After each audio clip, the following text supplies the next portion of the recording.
जय माता दी भक्तों, आइए आज सुनते हैं दूसरे नवरात्र की कथा। और कथा शुरू होने से पहले मैं सभी से हाथ जोड़कर प्रार्थना करती हूँ कि अगर आप लोगों को ये कथा अच्छी लगे तो कमेंट बॉक्स में ज़रूर लिखें जय माता दी, और चैनल को सब्सक्राइब करके घंटी का बटन ज़रूर दबा लें। चलिए शुरू करते हैं कथा। आज नवरात्रि के दूसरे दिन माँ दुर्गा के ब्रह्मचारिणी स्वरूप की पूजा का दिन होता है। बता दें कि ब्रह्मा का अर्थ तपस्या से है। माँ का ये रूप अपने भक्तों और सिद्धों को अनंत फल देने वाला है। इनकी उपासना से तप, त्याग, वैराग्य, सदाचार और संयम की वृद्धि होती है। शास्त्रों में ब्रह्मचारिणी का अर्थ तप की चारिणी यानी तप का आचरण करने वाली बताया गया है।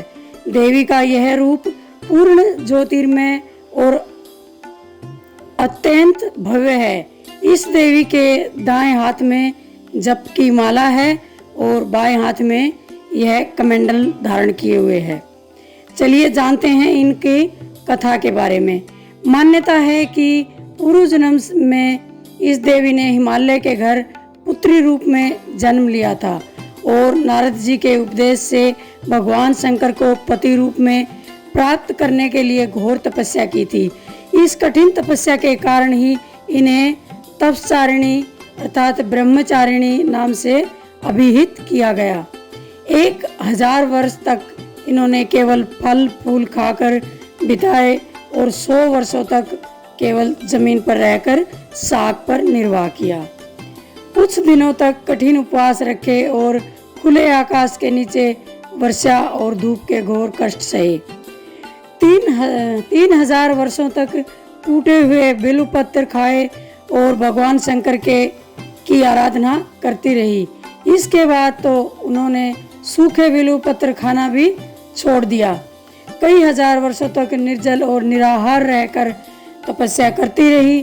पत्तों का खाना छोड़ देने के कारण ही इनका नाम अपर्णा पड़ा। कठिन तपस्या के कारण देवी का शरीर एकदम क्षीण हो गया।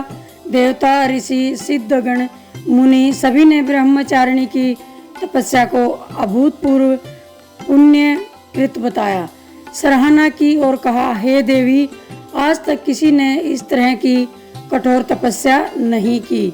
यह तुम्ही से ही संभव था।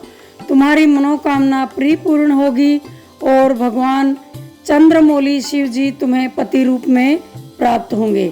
अब तपस्या छोड़कर घर लौट जाओ। जल्द ही तुम्हारे पिता तुम्हें बुलाने आ रहे हैं। माँ ब्रह्मचारिणी देवी की कृपा से सर्व सिद्धि प्राप्त होती है। दुर्गा पूजा के दूसरे दिन देवी के इसी स्वरूप की उपासना की जाती है। जय माता दी, जय माँ ब्रह्मचारिणी।